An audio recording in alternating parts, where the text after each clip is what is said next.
আসসালামু আলাইকুম আমার সকল প্রিয় দিনী ভাই ও বোনেরা। আজকের এই পবিত্র জুম্মার দিনে আপনাদের সকলকে জানাই জুম্মা মুবারক।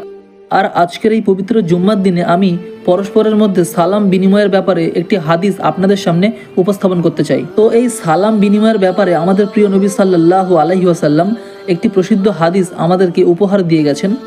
তো তিনি বলেন, পৃথিবীতে সেই সবচেয়ে কৃপণ যে মুসলমান অন্য মুসলমানকে সালাম দিতে কৃপণতা করে। তো বন্ধুরা, এই হাদিসটি থেকে একেবারে স্পষ্ট যে আমাদের পরস্পরের মধ্যে সালাম বিনিময় একটা অত্যন্ত গুরুত্বপূর্ণ বিষয়। তাই প্রিয় রসুলের উম্মত হিসেবে আমাদের সকলেরই উচিত এই হাদিসটিকে সদা সর্বদা অনুসরণ করা।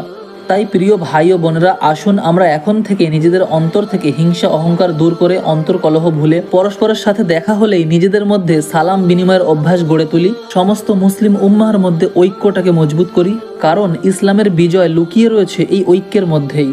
আসসালামু আলাইকুম।